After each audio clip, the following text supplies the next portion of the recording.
Ben is one of the OGs in music content creation, and he's gained millions of views on his punk rock NBA channel and his second solo channel. So why did he suddenly stop? I don't really have any interest in music. I was just doing it for the money, and I hit my financial goals. Our time on this earth is limited. Like, don't spend it doing shit you don't have to do if you don't want to, you know? So I don't have to keep making videos about System of a Down. Hey, what's going on, everyone? How you doing? I hope you're doing well. Wanted to talk about this whole punk rock NBA Finn McKenty situation. I've seen it all over my timeline, and I thought it was pretty funny. For those of you that are aware of this guy, I'm sure you must have heard about it. If you're not aware of this dude, the punk rock NBA Finn McKenty was just a YouTuber that would kind of dive in nostalgia of rock, punk, metal, do these like, mini documentary things, and you make these nostalgia throwback videos talking about the bands of the past and these movements like deathcore and metalcore and whatnot. And he would talk about certain bands, or we talk about certain genres of why they suck now, or whatever, shit like that, where he would kind of like hit everything but lightly. And there was a lot of people that enjoyed his content. I'm gonna be completely honest, never really enjoyed his content. I'm not trying to be a hater.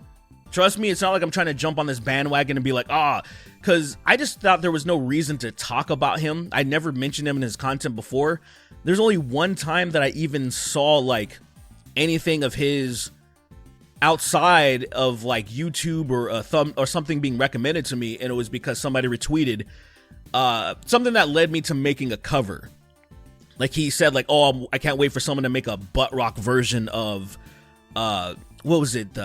Machine Gun Kelly and Willow Smith. They made a song, the Emo Girl song. And I was like, I'm not gonna make a butt rock cover, but I'll make a death metal cover.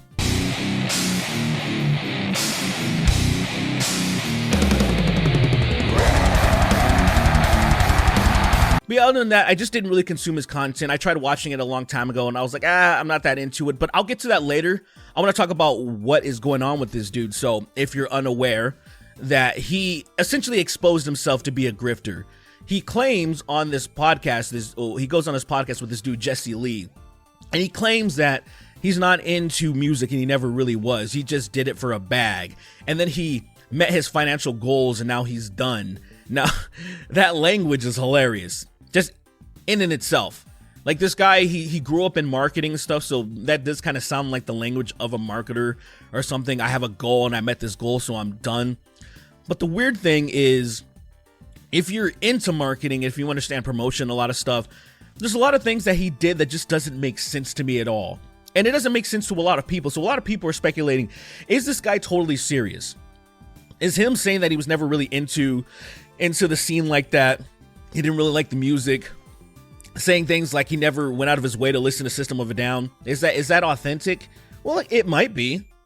But I don't know. I feel like there might be something else to it. Like, okay, maybe you should take somebody at their word. But also when you have someone who's a marketer, a lot of times they do things with purpose.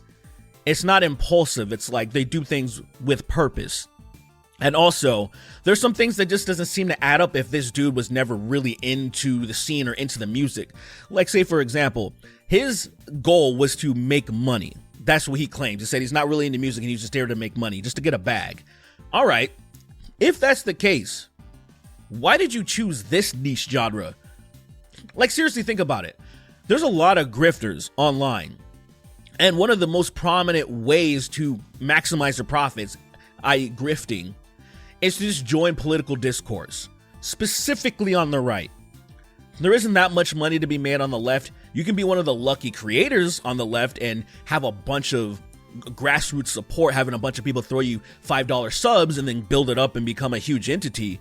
But on the right, there's a bunch of outlets that are willing to throw tens of thousands of dollars a month at you, millions of dollars a year. And there's a lot of people who saw what was happening, that were either center left or just fairly kind of in the middle, or maybe they were fairly left, but then they're like, I would make significantly more money if I just started spewing right-wing talking points. And then they did that. There's a huge amount of examples of YouTubers doing that. That's not the point of this video, but the idea is that if you were trying to maximize profits, if you were really trying to make a bag, why wouldn't you just do that? It's so easy. So many people have done it, even in the gaming scene. Just talk about right-leaning politics within gaming, and then you'll blow up. And there's a lot of people that are doing it. It's pretty crazy. So that's one thing. That's just one little example. And also, again, if you really don't care about music, why would you start a second channel under your own name, Finn McKenty, where you pretty much interviewed metal musicians and rock musicians? Because number one, those interviews don't get that much views overall. So you're investing a lot of time going out of your way to contact these people and arrange interviews and stuff. That doesn't make any sense at all. Like, that, it's like, if you just look at people's normal content versus when they review people, if they're in a certain genre, say the gaming industry, they're making a video game about the latest games, and then all of a sudden those videos will get hundreds of thousands of views, and then the videos when they talk about certain people within the industry, they don't get that many.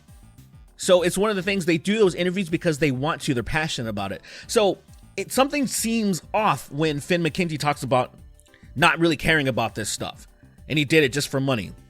Is that true? I don't know, man. Like I say, maybe you should take somebody at their word when they're telling you this, when they're outright saying I'm a grifter. Maybe you should take their word for it. Maybe it is totally true. I mean, when he talks about saying that he's not he's not like an encyclopedia on rock and metal, that he would just read Wikipedia, I believe him when he says that. When he said that, I believe him, because that was the reason why I didn't watch his content. Like, I was actually, just being 100% honest, not being a hater, just, I didn't understand why people appreciated his content so much. Not like saying, understanding what it is, cookie cutter Wikipedia reading, and then being like, oh, that's cool. I like that people are at least keeping this scene alive at all or something. They were more like, oh man, he's a wealth of knowledge. He's a really good content creator. And I was like, where? Like, where? Like, say, when there were times when I would make YouTube content and I would meet some people in real life, and when they would say things like I'm smart, or they would be like more like thankful, and I would kind of be like, bro, I'm just talking shit, man. Like, I don't want them to get the wrong impression that I was making this really good content. No, it was lazy. I was cracking jokes half of the time. I was just bullshitting, trying to have some fun and just introduce a little bit of critical thinking, but also I just wanted to bullshit and make people laugh. It wasn't serious content. And then so there's a handful of people that were being like, man, I really appreciate what you're doing. But if they understood what my content was, I appreciated that they appreciated that content and didn't get this different idea of me, because there were people that would get different ideas of me, and it seemed like that's what people were doing with Finn. Like, this guy was like an arbiter of like the industry or some shit, and I'm like, bro, that is not how his content comes off at all.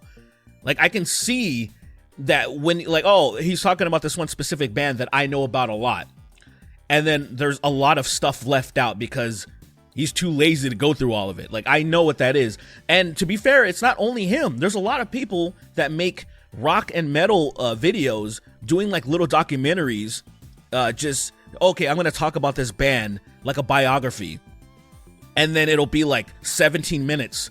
And I'm like, you're going to go through this entire catalog and all the shit that they've done and accomplished and highs and lows in just a few short minutes, and like less than 30 minutes? Like, you don't give a fuck. You're just trying to, like, I get that. You're just trying to get some clicks and views. It's not an actual, like, a passion project in that sense. But it was weird about the interviews, because that seemed more like that's a lot more effort. So it's a weird dichotomy, right? It's a weird balance where I can see in one way where his content was really lazy. But then in other ways, I'm like, going out of your way to interview people isn't lazy at all. That doesn't seem like just, I'm going to get a bag. So what the hell's really going on?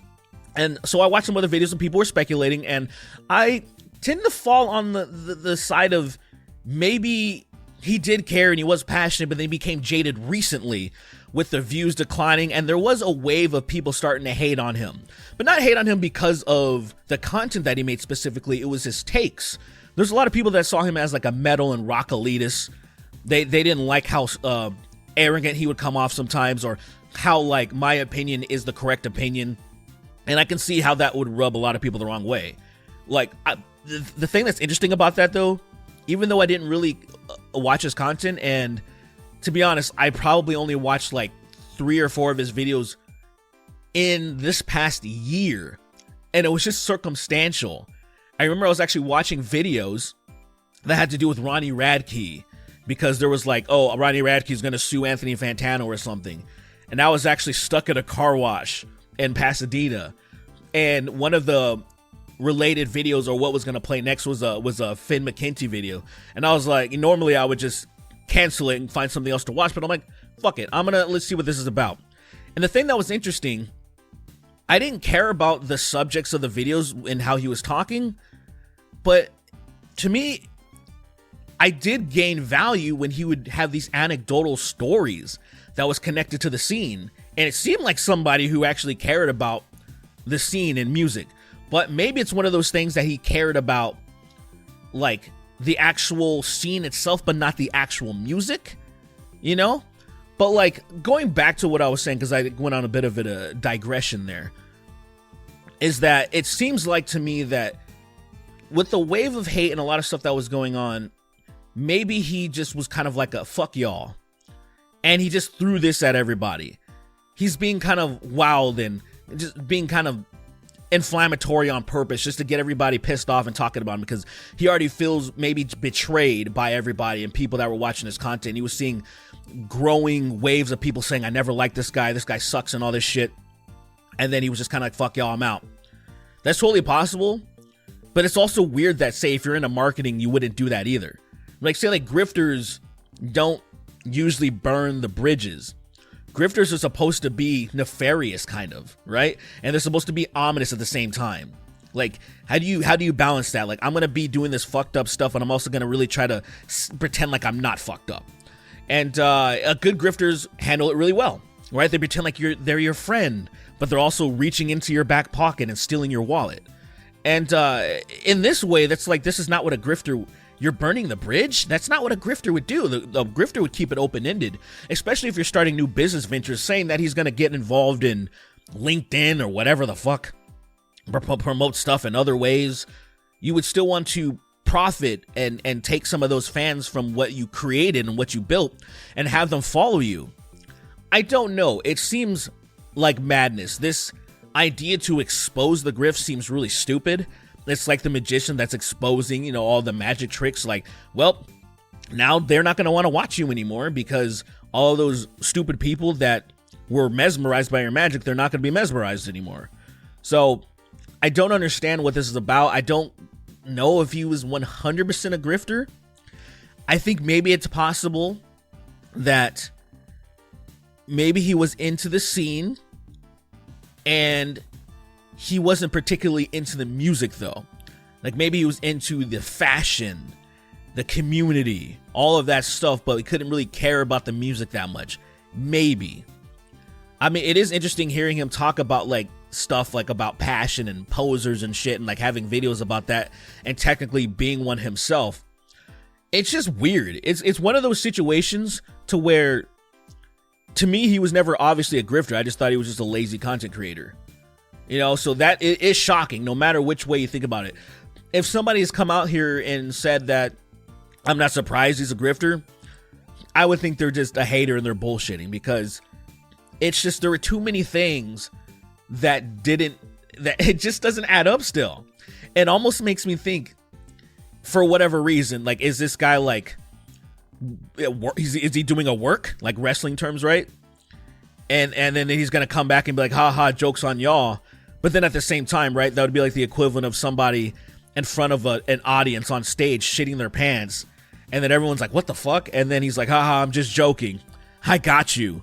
And you'd be like, bruh, you just shit your pants. Like, what do you mean you got us? You know, so even that angle, nothing really seems to make sense. Other than like, well, at least he's gone and there's, I guess, technically a vacuum that could be filled. Maybe, perhaps. There are already people that are doing what he's doing too, but I don't know, man. Will the cream of the crop rise to the top? I don't know. Clearly, it didn't. He was a very successful in the genre, and like I said, personally, I didn't really care for his content. It didn't appeal to me personally. Like, oh, it's cool to see certain bands like As Blood Runs Black or whomever mentioned Like, oh man, the nostalgia. I really miss that band. I miss the good old days and shit. You click on the video, and then it's like very shallow information, stuff that you probably already knew, or like stuff that was on Wikipedia. And I'm like, this is not really insightful. This is very lazy. I'm like, this isn't for me. This content is for me. It almost feels like this content is for people who have never heard of these bands before, because then they have no bias, and then they can just take the content at face value or something. But I don't know, man.